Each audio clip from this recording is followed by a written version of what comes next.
ডাকসু নির্বাচনে ভূমিধস জয় পেয়েছে ছাত্র শিবির। ভরাডুবি হয়েছে ছাত্রদলের।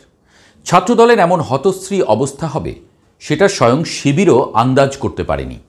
নির্বাচনে ভিপি, জিএস, এজিএসের পাশাপাশি ডাকসুর ২৮টি পদের মধ্যে ২৩টিতেই ছাত্র শিবির সমর্থিত প্যানেলের প্রার্থীরা জয় পেয়েছে।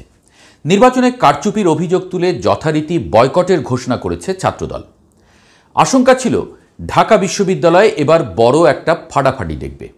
সেনা, পুলিশ, এপিসি সব প্রস্তুত ছিল, কিন্তু দিন শেষে কিছুই হয়নি। পরাজয় মেনে নিয়ে চুপচাপ ঘরে ফিরেছে ছাত্রদল।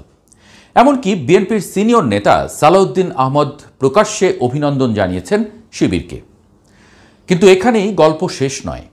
ডাকসুর আনুষ্ঠানিকতা শেষ হলেও বিএনপির আসল দুশ্চিন্তা শুরু হলো এখান থেকেই, বলছেন বিশ্লেষকরা।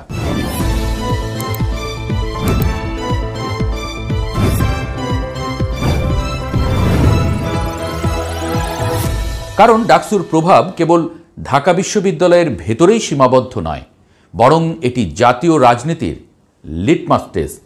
দেশের আনাচ কানাচ থেকে উঠে আসা মেধাবী তরুণরা এখানে অংশ নেয়, আর তাদের ভোটের ফলই ইঙ্গিত দেয় বাংলাদেশের রাজনীতি কোন দিকে বইছে। আর এই দিকটাই বিএনপিকে কাঁপিয়ে দিয়েছে। তলে তলে জল এতদূর গড়িয়েছে বিএনপি টেরই পায়নি। জামায়াত এখন ঘোষণা দিয়ে বলছে তারা জোট করবে, তবে বিএনপিকে বাদ দিয়েই। প্রথমে এমন কথায় মুচকি হাসা বিএনপি এখন ভেতরে ভেতরে হয়তো কাঁপছে, কারণ তারা বুঝতে পারছে জামায়াত আর আগের সেই কোণঠাসা দল নেই, বরং ডাকসুর ফল প্রমাণ করেছে তারা এখন জাতীয় রাজনীতির এক মহীরুহ। জাতীয় নির্বাচনে ডাকসুর মতো চিত্র ফুটে উঠলে বিএনপির সর্বনাশই নিশ্চিত। একসময় ভাবা হয়েছিল ক্ষমতায় ফেরা বিএনপির জন্য শুধু নির্বাচনের আনুষ্ঠানিকতাটাই বাকি, কিন্তু এখন হিসেব উল্টে যাচ্ছে। তারেক রহমানের দল হালকা হাওয়া পেলেও এবার আর এতটা নিশ্চিত থাকতে পারছে না।